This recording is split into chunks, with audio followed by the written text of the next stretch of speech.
성경강의 19번째 시간, 하나님의 가족이 되는 비결, 하나님의 가족이 되는 비결이란 제목으로 우리 함께 말씀 나누기 원합니다. 우리가 지난주 어버이 주일을 지냈습니다. 어버이 주일을 통해서 부모에게 순종하고 공경하라고 하는 말씀을 우리가 함께 나누었습니다.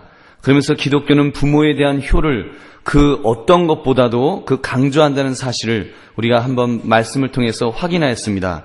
근데 오늘 말씀은 그 지난 주일 말씀과 비교해 볼 때 좀 당황스러운 그런 말씀이 될지도 모르겠습니다. 왜냐하면 예수님이 하신 말씀이 너무 파격적이었기 때문입니다. 누가 내 어머니며 동생들이냐? 도대체 누가 내 어머니냐? 누가 내 동생이냐? 여러분, 이 말씀은 친어머니, 친동생들이 이 가족들 앞에서 하셨다고 볼 때, 바로 그 친어머니와 친동생들 앞에서 하셨다고 할 때 이것은 패륜처럼 들릴 수도 있을 것입니다. 예수님께서 과연 패륜적인 말씀을 하신 것일까요? 우리는 이 말씀의 배경을 먼저 짚어봐야 할 것입니다. 이 말씀은 지난주 말씀에 이어서 예수님에 대해 서기관과 바리새인들이 예수님을 미쳤다 또는 귀신이 들렸다라고 비난했다는 말씀에서부터 시작되어집니다. 그런 소문이 이미 예수님의 가족들에게도 들렸을 것입니다. 그런 소문 때문에 지금 예수님의 어머니 마리아와 동생들이 예수님을 붙들기 위해서 온 것입니다. 아, 예수님이 미쳤구나. 안 되겠다. 우리 예수가 저러면 안 되겠다. 우리 예수를 붙들러 가자. 그래서 좀 안정시켜서 이제 정상적으로 회복해 하자라고 지금 가족들이 예수님에게 온 것입니다. 그래서 지난주에도 말씀드린 것처럼 물론 그들은 좋은 의도로 온 것입니다. 가족이기 때문에, 사랑하는 사람들이기 때문에 예수님을 사랑하는 마음에서 지금 예수님의 사역을 말리기 위해서 그들이 온 것입니다. 근데 오늘 본문은 그런 어머니와 형제를 만났을 때 예수님이 너무나 뜻밖의 말씀을 하셨다는 것입니다. 너무 매몰찬 말씀을 하셨습니다. 누가 내 어머니며 누가 내 동생이냐? 여러분, 만약 이 이야기를 여러분의 자녀가 했다고 한번 해보십시오. 여러분 앞에서 여러분의 아들이, 여러분의 따님이 누가 내 엄마예요? 누가 내 동생이에요? 라고 했다면 그거 굉장한 상처가 되는 이야기 아니겠습니까? 만약에 우리 아이가 저에게 누가 내 아버지예요? 그랬다가는 다리 몽둥이를 부러뜨려 놓는 그 화를 낼 것입니다. 왜냐하면 그런 이야기는 자녀가 감히 할 수 없는 그런 말이기 때문입니다. 그렇다면 과연 예수님이 어떻게 이런 패륜적인 말씀을 하실 수 있었을까요? 서기관들의 주장처럼 예수님은 정녕 미친 것일까요? 여러분, 우리는 당연히 아니요라는 데서 말씀을 보아야 할 줄로 믿습니다. 진짜 그런가? 라고 보면 큰일 나죠. 아닙니다. 여러분, 아니요라는 데서 시작되는 겁니다. 예수님은 하나님의 아들이시기 때문에 결코 인간적으로 미치거나 귀신 들리는 그런 불행한 경우는 결코 없을 것입니다. 왜냐하면 성경은 예수님에 관하여서 히브리서 4장 15절에 이미 이렇게 말씀합니다. 모든 일에 우리와 한결같이 시험을 받은 자로 돼 죄는 없으시니라. 죄가 없으신 예수님이시라면 지금 이 말씀하신 이 내용도 패륜적인 말씀이 아님에 틀림없습니다. 이 말씀은 무슨 그 효와 반대되는 그런 말씀은 분명히 아닐 것입니다.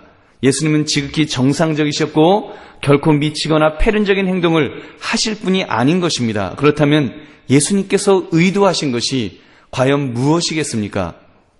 우리는 오늘 말씀 속에서 예수님께서 강조하시는 새로운 개념이 있음을 발견하게 됩니다.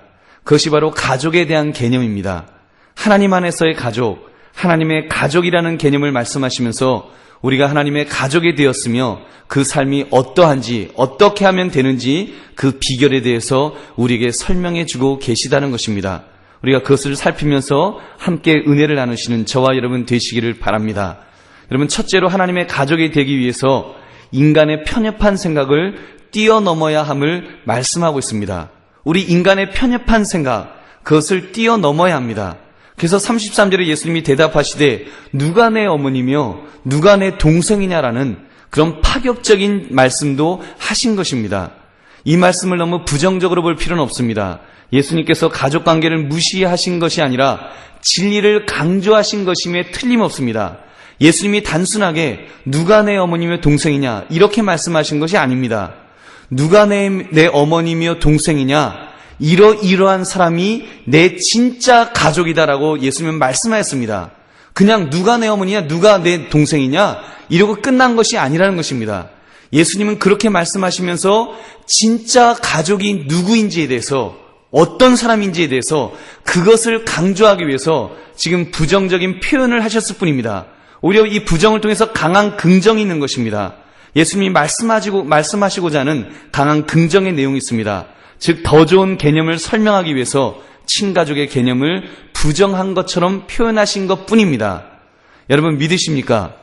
그래서 우리가 성경 어디에도 그 예수님이 불효하셨다는 것에 대해서 찾아볼 수 없기 때문에 우리는 그것을 분명히 확신할 수 있습니다.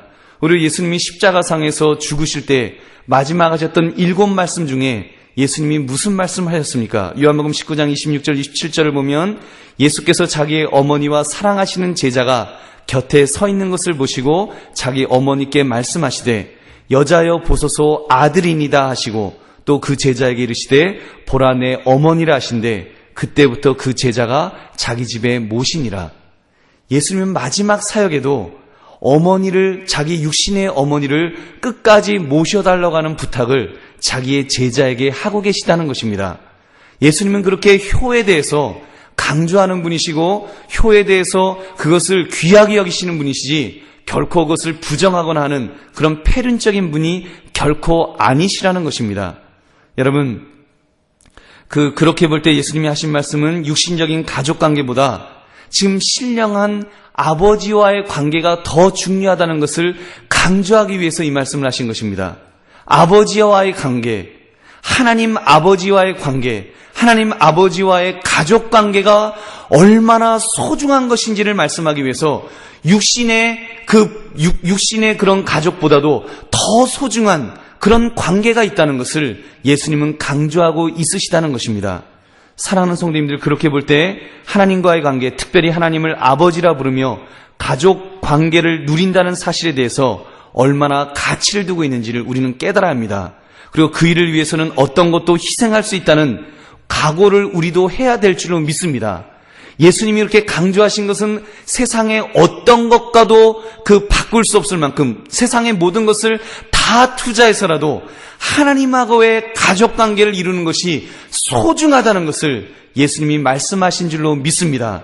여러분, 그러므로 우리가 그런 각오를 가지고 살아가는 저와 여러분 되시기를 바랍니다. 여러분, 예수님이 오죽하면 이런 말씀을 하셨겠습니까? 우리가 오늘날도 신앙생활을 하다 보면 깜짝깜짝 놀랄 때가 있습니다. 다른 때는 참 신앙을 참 좋은 분 같은데 믿음이 있다고 하면서도 간혹 중직자들임에도 불구하고 자녀에 관해서는 철옹성 같은 분들이 있음을 가끔 발견하게 됩니다. 그럴 때마다 여러분 깜짝깜짝 놀라게 됩니다. 심지어 목회자들 중에서도 그렇게 가족에 대해서만은 정말 내 가족을 지키는 것에 대해서만은 정말 하나님도 방해하지 말라고 하는 것처럼 그 정도로 아주 이상할 정도로 그렇게 집착하는 그런 실망스러운 모습이 우리에게 있다는 것입니다. 목회자인 저에게도 그런 모습이 있을 수 있습니다. 여러분, 이 시대에 어쩌면 가장 중요한 것 중에 하나가 가정인 줄로 믿습니다. 그래서 우리가 가정을 지켜야 됩니다. 가정의 책임감을 가져야 합니다. 저도 가정을 위해서는 정말 제 목숨이라도 아끼지 않을 그 마음을 가지고 살아가는 사람 중에 하나입니다.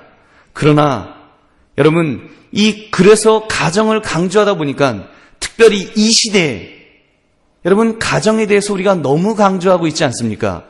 어쩌면 사단이 지금 믿는 사람들을 넘어뜨리는 수단 중에 하나가 있다면 가정이라고 믿습니다. 사단이 가정을 이용하고 있다고 믿습니다. 가정이 우리에게 우상이 되어버렸습니다. 가정이 우리의 모든 것이 되어버렸습니다. 여러분, 그것은 잘못된 것입니다. 사랑하는 성도님들, 예수님께서 무엇이라고 하셨습니까? 마태복음 10장 34절부터 38절을 보니까 내가 세상에 화평을 주러 온 줄로 생각하지 말라. 화평이 아니요 검을 주러 왔노라. 내가 온 것은 사람이 그 아버지와 딸이 어머니와 며느리가 시어머니와 불화하게 하려 함이니 사람의 원수가 자기 집안 식구리라. 아버지나 어머니를 나보다 더 사랑하는 자는 내게 합당하지 아니하고 아들이나 딸을 나보다 더 사랑하는 자도 내게 합당하지 아니하며 또 자기 십자가를 지고 나를 따르지 않는 자도 내게 합당하지 아니하니라. 여러분 믿으십니까? 여러분, 우리가 부모님이나 또는 자녀들이나 또는 배우자나 내 가정을 만약에 하나님보다 더 사랑한다면 그것은 하나님께서 합당하지 않다고 말씀하신다는 것입니다. 사랑하는 성도님들, 우리가 우리 자녀에 대한 사랑 할 수 있습니다. 내 가정 지킬 수 있습니다. 지켜야 됩니다. 목숨을 걸고 지키십시오. 목숨을 걸고 지켜야 됩니다. 그러나 하나님 앞에서는 우리가 그것도 내려놓을 수 있어야 될 줄로 믿습니다. 여러분, 우리가 하나님 앞에서는 내려놓아야 합니다. 아마 세상의 다른 어떤 가치 있는 것들과 비교한다면 가정을 지켜야 되겠지요. 하나님을 제외한 다른 것을 비교한다면 가정을 지켜야 되겠지요. 그래서 가정은 정말로 소중한 것입니다. 자녀는 소중한 것입니다. 부모님은 소중한 것입니다. 그러나 세상의 어떤 것과 비교해도 가정과 비교할 수 없지만 하나님과 비교해야 된다면 하나님 앞에서는 내려놓을 수 있기를 바랍니다. 여러분, 그것이 믿는 자의 모습인 줄로 믿습니다. 하나님 앞에서 가정도 내려놓을 수 있어야 되는 것입니다. 지금 예수님이 그 말씀하시는 것입니다. 여러분, 우리가 얼마나 어리석습니까? 목회를 하다 보면 여러분, 인격적으로 참 괜찮은 분인데 자녀 문제에 관해서는 쌍심지를 키는 분들도 있습니다. 자녀의 문제에 있어서는 보이는 것이 없는 분도 간혹가다 있다는 것입니다. 여러분, 물론 저도 그럴 수 있습니다. 그러나 그럴 수 있음에도 불구하고 여러분, 절제하는 것이 믿는 사람의 모습인 줄로 믿습니다. 여러분의 자녀 얼마나 이쁘시겠습니까? 얼마나 이쁘시겠습니까? 정말 물고 빨고 눈에 넣어도 안 아프지요.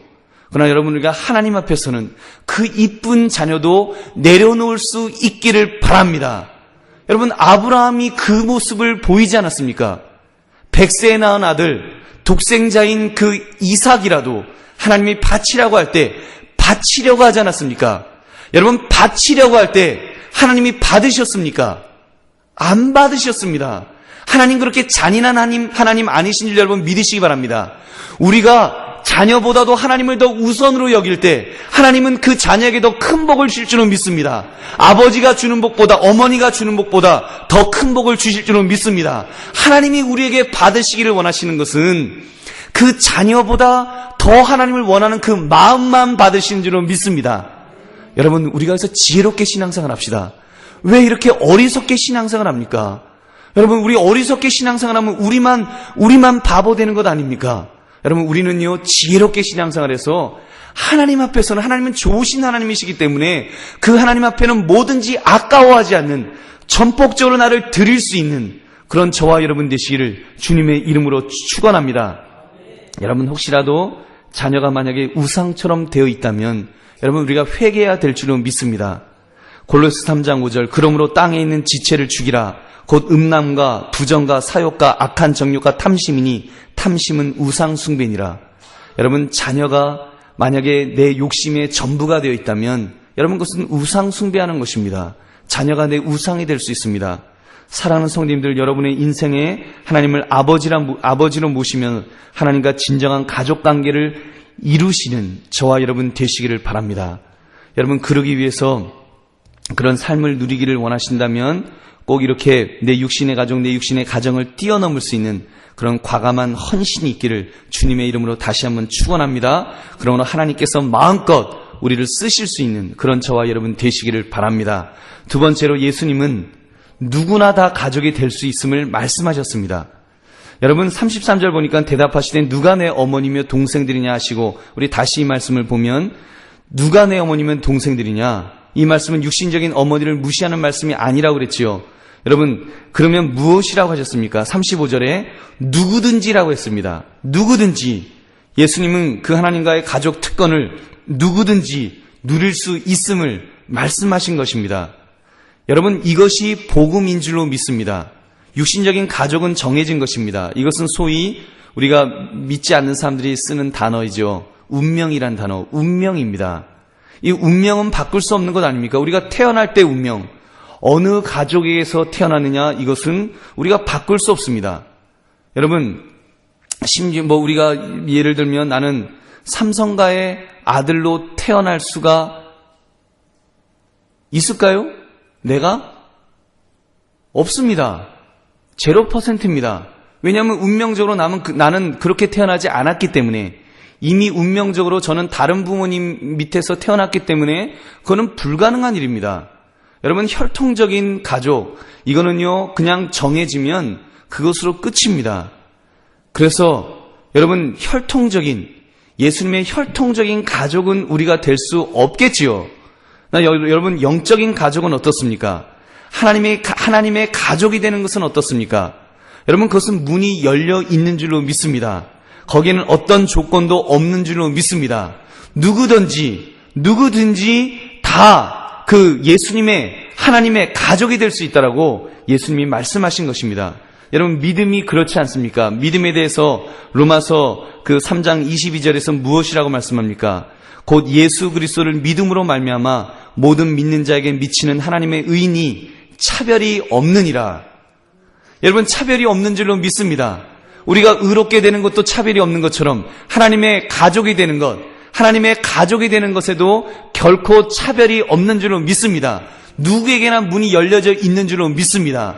여러분, 다 열려 있는 것입니다. 그렇게 볼 때 얼마나 감사한지 모릅니다. 사랑하는 성도님들, 저나 여러분은 누구나 하나님의 가족이 될 수 있습니다. 이곳 수요예배에 나오신 여러분들은 이미 가족이 되신 분들인 줄로 믿습니다. 예수를 주로 고백하는 여러분들, 하나님의 말씀대로 살고자 하는 여러분들, 바로 여러분들이 하나님의 가족인 줄로 믿습니다. 여러분, 그렇다면 우리가 가족이면 뭡니까? 옆에 분이 형제요 자매입니다. 여러분, 한번 옆에 분에게 한번 인사하겠습니다. 형제님 축복합니다. 자매님 축복합니다. 인사하겠습니다. 형제님 축복합니다. 우리는 한 가족입니다. 한 가족입니다. 이렇게도 인사하십시오. 여러분, 우리는 한 가족입니다.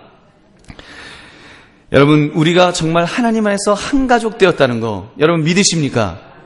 정말 믿으십니까? 여러분, 우리가 하나님의 가족, 그러면 우리가 이렇게 말할 수는 없지만 예수님이 신학적으로 이게 맞는지 모르겠어요. 예수님이 여러분 형님은 아닙니다. 절대로 아닙니다. 여러분, 그 정도 우리가 가족 된다는 사실, 예수님이 그러셨잖아요. 예수님의 표현입니다. 저의 표현이 예수님의 표현. 뭐라 그러시죠? 내 형제요, 어떤 사람이든 내 형제요, 자매요, 모친이라고도 하셨습니다.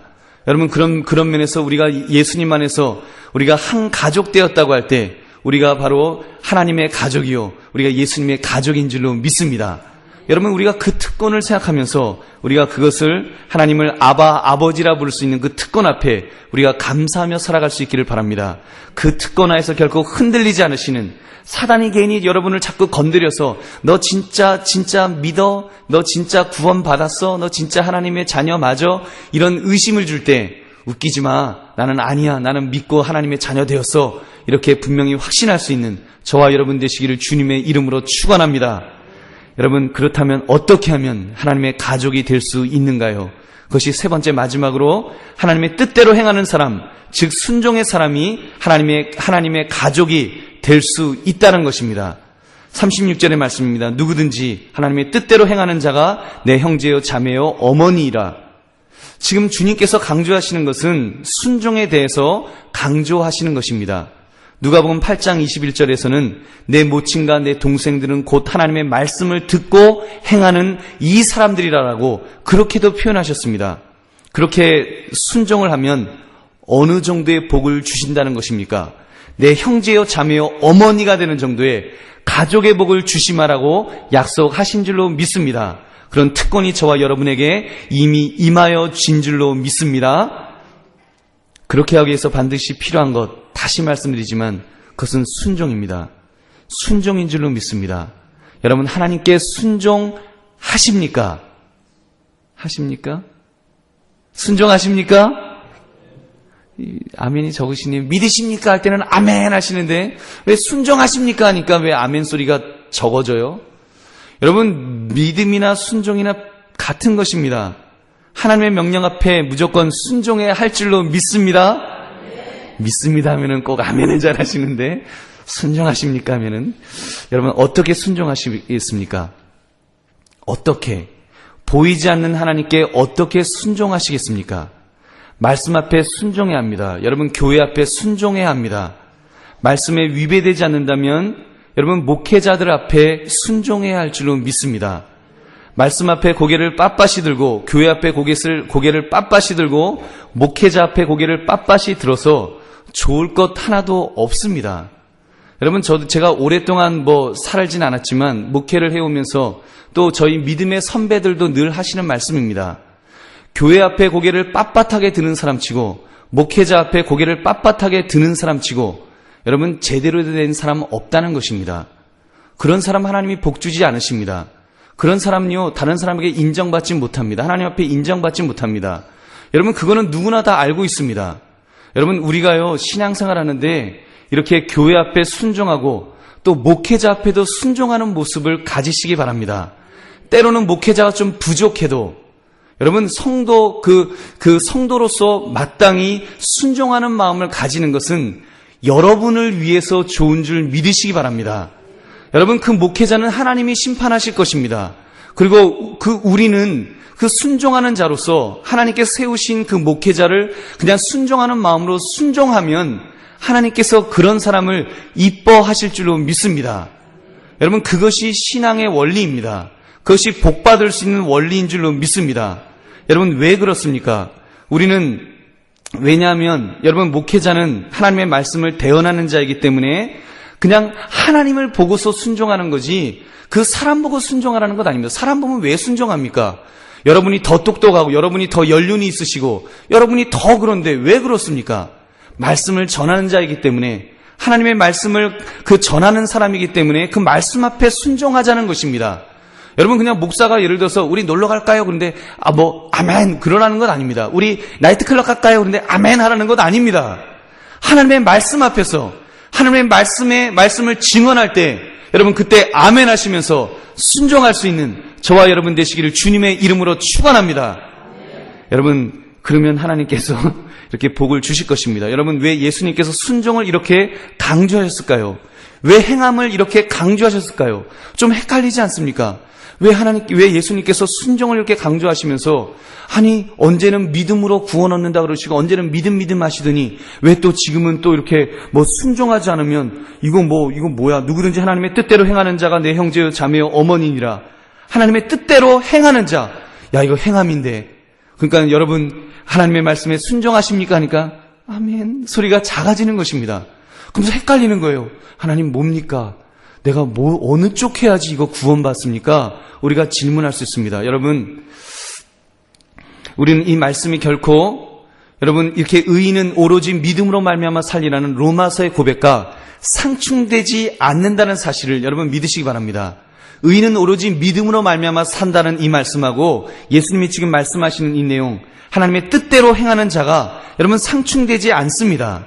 어떻게 상충되지 않습니까? 마태복음 7장 17절부터 20절에 보면 예수님이 이런 말씀을 하십니다. 이와 같이 좋은 나무마다 아름다운 열매를 맺고 못된 나무가 나쁜 열매를 맺나니 좋은 나무가 나쁜 열매를 맺을 수 없고 못된 나무가 아름다운 열매를 맺을 수 없느니라. 아름다운 열매를 맺지 아니하는 나무마다 찍혀 불에 던져지느니라. 이러므로 그들의 열매로 그들을 알리라. 무슨 말씀입니까? 열매로 안다는 것입니다. 예수님 하신 말씀은요, 열매로 안다라고, 그 사람이 진짜 좋은 나무인지 나쁜 나무인지, 다른 말로 하면 그 사람이 진짜 믿음의 사람인지 믿음의 사람이 아닌지는 열매로 알 수 있다는 것입니다. 그래서 그 열매가 좋은 열매를 맺고 있으면, 아, 이 사람은 좋은 나무구나. 여러분, 당연한 것 아닙니까? 열매가 좋은 열매가 맺으면 그 나무가 좋은 나무입니까? 나쁜 나무입니까? 좋은 포도나무가 막 풍성하게 열려 아주 포도나무가 너무너무 좋은 나무들이, 그 열매들이 막 맺혀갑니다. 그 나무가 좋은 나무라 그럽니까? 나쁜 나무라 그럽니까? 좋은 나무예요. 여러분, 그거는 당연한 것입니다. 예수님 하신 말씀이 그 말씀 하시는 것입니다. 그렇다면 여러분, 그것이 믿음에도 똑같이 적용되는 것입니다. 믿음이 있다라고 하면서 나 좋은 나무예요, 나 믿음의 나무예요, 그렇게 말을 한다면 당연히 믿음의 열매가 맺어져야 됩니까? 안 됩니까? 믿음의 열매가 맺어져야 된다는 것입니다. 믿음의 열매가 맺어지는 그 사람이 진짜 좋은 믿음을 가지고 있는 사람입니다.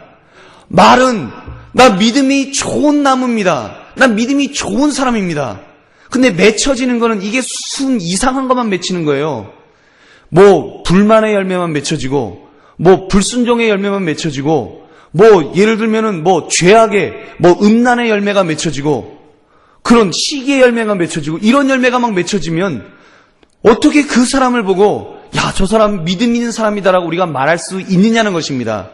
그 사람이 아무리 100번, 1000번, 10,000번 난 믿음 있는 사람이에요, 난 믿음이 있어요 아무리 말해봤자 그 열매를 통해서 보여지는 것이 없기 때문에 그것은 믿을 수 없다는 것이 주님의 말씀인 것입니다. 그래서 우리가 진정으로 하나님을 믿는 믿음이 있다면 그것은 순종의 열매가 있어야 되는 줄로 믿습니다. 진짜 믿음이 있다면 그 믿음은 생명이 있기 때문에 열매로 나타나게 된다는 것입니다. 그래서 야고보 사도는 이렇게 경고합니다. 만약에 믿는다고 하면서 행함이 없느냐. 야고보서 2장 17절, 이와 같이 행함이 없는 믿음은 그 자체가 죽은 것이라. 야고보서 2장 26절, 영혼 없는 몸이 죽은 것 같이 행함이 없는 믿음은 죽은 것이니라. 영혼이 없는 몸이 죽은 것처럼 행함이 없는 믿음은 죽은 것이라는 것입니다. 믿음이라는 것은 생명입니다. 생명이기 때문에 그 믿음이 우리 안에 들어오면 그것은 생명력이 있어서 여러분 열매가 맺혀지게 될 줄로 믿습니다. 열매가 맺혀집니다. 다만 어떤 사람은 열매가 활짝 빨리 맺혀지는 사람이 있고 적게 맺혀지는 사람의 차이는 있을 것입니다. 정도의 차이는 분명히 있을 것입니다. 여러분에게 소망의 말씀을 드립니다. 하나님, 내가 이 열매가 제대로 맺혀지는 것이 아직 별로 없어서 이거 그럼 나 어떻게 해요? 나 그러면 오늘 죽으면 나 지옥 가나요? 라고 너무 걱정하지 마십시오. 여러분의 마음속에 그 믿음에 대한 분명한 고백이 있으시고, 그리고 여러분의 삶을 돌아보면서 그래도 어제보다는 오늘이 낫고 오늘보다는 내일이 낫다면, 그래서 생명의 믿음의 열매가 싹이 트고 조금씩 열매 맺혀져 가고 있다면, 비록 그 열매가 작은 것일지라도 여러분 맺혀져 간다면 소망이 있는 줄로 믿습니다. 겨자씨만한 믿음을 통해서 놀라운 역사가 일어날 줄로 믿습니다. 하나님께서 여러분을 큰 나무로 만들어 주실 것입니다. 믿음이 큰 나무로 만들어 주셔서 여러분에게 참으로 새들이 깃들 정도로 그런 은혜를 주실 줄로 믿습니다. 여러분, 그렇게 되기 위해서 우리가 필요한 것은 주의 말씀에 순종하는 것입니다. 하나님의 말씀에 순종하며 사는 것입니다. 주의 말씀이기 때문에 이 말씀 앞에 순종하며 주께서 무엇을 원하시는지 우리가 결단하며 살아갈 수 있는 저와 여러분 되시기를 바랍니다. 우리가 교회 앞에서도 여러분 순종하십시오. 그리고 목회자 앞에서도 목회자의 말씀 앞에서 여러분 순종하는 마음으로 살아가실 때 괜히 막 너무 이렇게 교만한 마음으로 사는 것이 아니라 정말 겸손한 마음으로 살아가실 때 하나님께서 은혜를 베풀어 주실 줄로 믿습니다. 여러분, 그런 사람을 큰 나무로 만들어 주실 것입니다. 정말 수많은 새들이 깃들 수 있는 믿음이 큰 나무로, 넉넉한 나무로, 가시도 친 나무가 아니라 여러분 풍성한 잎사귀가 있고 그 속에 아름다운 열매들이 맺혀져서 참으로 새들이 깃들고 아이들이 와서 그 열매를 따먹을 수 있을 정도로 그런 풍성한 열매를 맺히게 될 줄로 믿습니다. 여러분, 그러므로 사랑하는 성도님들, 이 시간 우리가 예수님의 말씀 앞에 결심할 수 있기를 바랍니다. 결단합시다. 주여, 내 삶에 하나님께 대한 전적인 순종이 있게 하옵소서. 주께서 말씀하신 대로 누구든지 하나님의 뜻대로 행하는 자가 내 형제요 자매요 어머니라고 하셨사오니 하나님의 뜻대로 행하게 해달라고 우리가 기도할 수 있기를 바랍니다. 그렇게 살기 위해서 내 삶에 순종을 훈련하시는 저와 여러분 되시기를 바랍니다. 먼저 집에서는 부모님에게 순종하십시오. 교회 와서는 교회의 권위에 순종하시고 또 목사의 말씀에 순종하시고, 그럴 때 하나님의 큰 은혜가 임하는 줄로 믿습니다. 그럼 믿음과 순종의 열매를 통해서 하나님께 인정받으시며 하나님의 가족이 되는 특권을 누리며 살아가시는 저와 여러분 되시기를 주님의 이름으로 축원합니다. 우리 함께 기도하겠습니다.